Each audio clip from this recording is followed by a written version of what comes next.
Here's a fun question. In this video we're comparing different decimals that are repeating, and we're trying to find a decimal that fits between them. So let's just list these two out and say what these decimals are. Just to be clear, this decimal right here is 1.725, and the 25 is repeating. So for myself, I'm just going to write that a couple of times. Right? That 25 is repeating over and over again. So let's just do a rough sketch of a number line, right? Here is 1.7.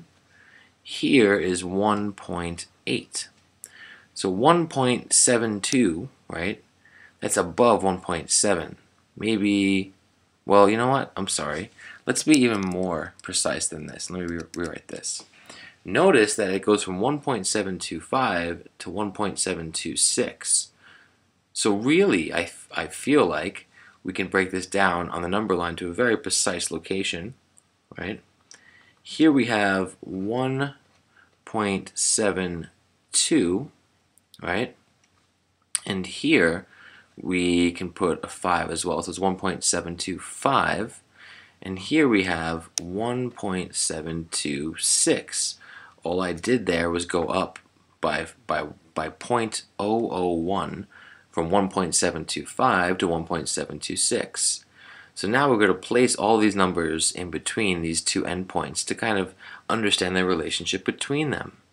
So we have 1.725 repeating, and we're trying to find a number between. So this should be our low, this number. Let's just plot that, right? Where's it going to be? Well, it's very close to this right here. It's just 2.5 more, right? And repeating, really, this is repeating over and over again. So it's just above this line right here, right? Maybe right there. 1.725, which is this, and then another 2.5.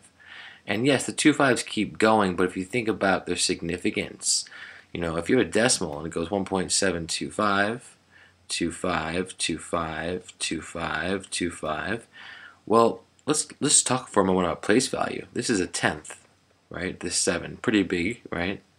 The tenth right there, and then this is a hundredth, 10 times smaller. Okay, still significant. Here, this is a thousandth. All right, well, it matters a slight amount.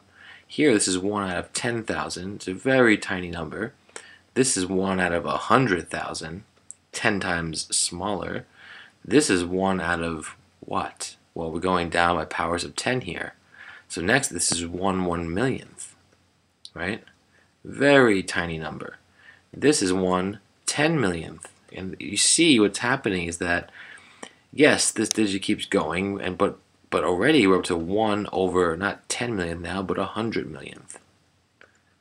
Right? This is a very, very small decimal. And as you keep going, these decimal places, here's a billionth, right, become less and less significant.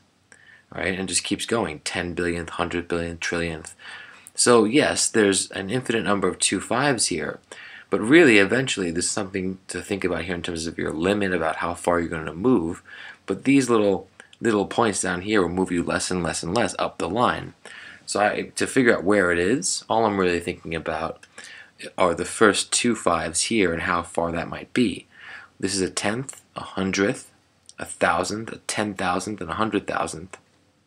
And here, this whole distance right here is going up by 1/1000th, right? Because we're going up from 0.5 to 0.6. So imagine in your head for a second that this length is 1/1000th. Well, 2.5 here, this is 10,000th. It's something that's like a fraction, a tenth of 1/1000th, right? If we have 1/1000th, that's this total distance right here. Well, that's 10 times larger than the next step, which is 1/10,000th. All I'm doing is splitting up 1,000 into 10 times more pieces. We're splitting into 10,000 pieces. So that means, and that seems like a very difficult thing to think about, but imagine just 1/10 of this line. That's about how far this point will go. And I know I'm talking about this more than I have to, but I just want to help you get a visual of it. So this is about a tenth of this total distance. So next we have, well, 1.726 repeating. And again, it's going to be slightly above, right? This point right here, 1.726, which is this, but the 6's keep repeating. So it's slightly above it. All right, so what points are between this? Well, here we have 1.742. Well, notice, and this is how you compare decimals, right? You can look at the highest place value possible. The 7's are equal here, but now this is 7.4. Well, if this is 7.2, and this is, you can imagine that this distance right here is just up to 7.26. Where would 7.4 be? Well, that's 2/100ths. So, wow, okay, so that's almost, it'd probably be off the page here, right? 1.742, I'm going to estimate. It's way above our mark here. So that's out. And again, I'm just looking at this 4 right here. That's the number of hundredths more. And so this would be way off the page, right? Because this distance right here is 1,000th. 100th covers 10 times more distance. It's way off the screen. All right, anyway. Next we have B, 1.7253. That seems like a good candidate because 1275 is here, right? 1276 is there. 12753 is slightly above this right here. 253, right? It's slightly above this 25 repeating. And you could think about this as 25 and then 3 10,000ths more, slight amount, above that. But it's still above it.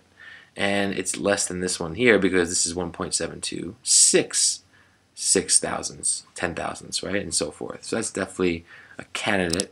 I'm going to circle it for now. But let's look at the others. 1.724. Well, again, 4.2, and this time the 4.2 is repeating, not just the 4 and then 2. And that's actually really tough to compare those two in my opinion.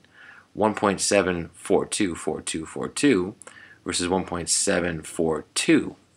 You can think though that this is going to be a little bit more. It's going to be above it, right? 1.74724. Oops. Oh boy, I made that mistake. I was thinking for myself that this is 74242, but it's 7242 and so forth. So actually this is way down here. This is 725. 724, 1.724 is about, well, it's an estimation, but below, it's out of our range here. So that doesn't work. But I was trying to compare, if you think about what I was doing 1.742 repeating versus 1.742 repeating. And that's not what we have here, but let's talk about that for a moment. Which one of these would be greater? Well, this one would be greater, right? Because the 4.2 is repeating over and over again. So here you can imagine if we kind of expand this decimal, it would be 1.742222. But here you get 1.742, 42, 42, 42. And even though these are getting really microscopic, these measurements, the 42, 42, 42 has to be larger than all the 2's here. So this number is very slightly larger than this one right here. Okay, one more to go to eliminate. 1.723. And that's even further down. It's off our screen here. This is 1.725, 1.724, and then 1.723 is off the page. Now when you're doing a problem like this, there's no need for a number line. And you can solve it much faster by just lining these decimals up and comparing, right, the place value. One way you might do it is to say, okay, 1.725, repeating, is less than 1.2726 simply because here when you're matching things up, you can ignore the whole part. They're both equal, and the 7/10ths and the 2/100ths. But here, as soon as you get something different, right, if everything before it was the same, which is what's happening here, you can compare these two digits and see which decimal is larger. This has to be larger because the 6 is larger than the 5. And this process where you line decimals up can help you quickly realize that the answer must be B in this choice. In this question, sorry. All right, well, I hope this helped. Thanks.